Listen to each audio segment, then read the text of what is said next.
Hey everybody, Adam Davidson, RadCast for Friday, December 16th. Here we go. Oh, by the way, before we jump into the scripture, thank you so much for watching and sharing and subscribing.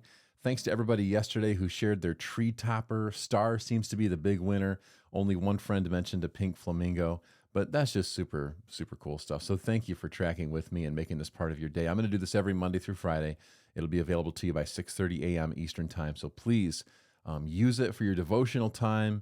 Share it with others. Let me know what I can do to make it better. Let me know what you think about and how it spurs your thinking and growth. Anyway, I love doing this. So thank you for giving me a reason to. All right, here we go. Matthew chapter 2, verses 11 through 12. On coming to the house, the Magi saw the child with his mother Mary, and they bowed down and worshiped him. Very important that they make this long journey, and the first thing they do is give Jesus the worth that he is worthy of, right? They worship him.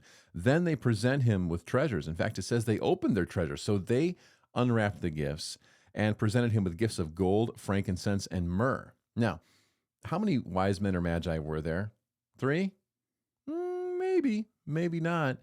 We really don't know how many there were. The scripture is not clear on how many there were. It just says how many gifts there were. So maybe 2 of them carried 3 gifts. Maybe 8 of them carried no gifts, and their assistants carried all the gifts. We really don't know how many there were. And quite honestly, it's not essential to this story.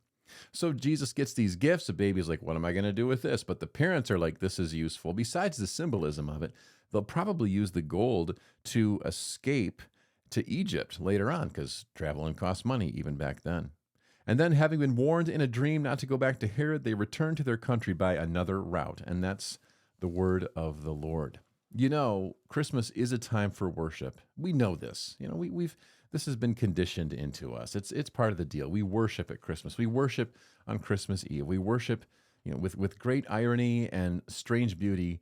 We worship this baby who has come to save us and set us free. This little tiny helpless 8-pound 3-ounce baby.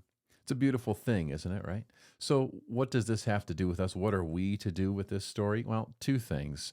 1, remember that worship is an essential part of the Christmas story. These leaders, these wise men, these learned scholars humble themselves and bow before the king.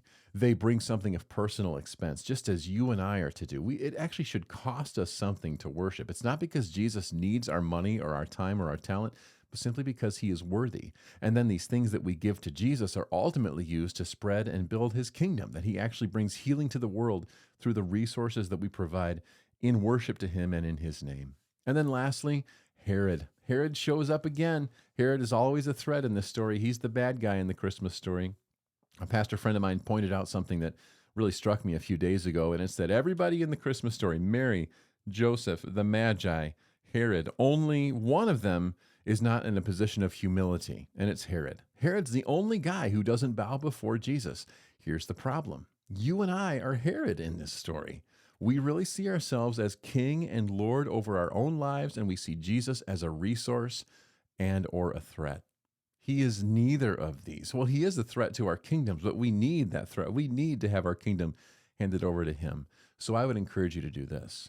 Really seek the humility of Christmas. Really put yourself in a place before this child who was born to be king. And this is the right position and place for our hearts, and this is the only direction our worship should go. He is your king. He is our king. Let's praise his name. Thanks for joining me this week. I'll see you Monday. That's RadCast.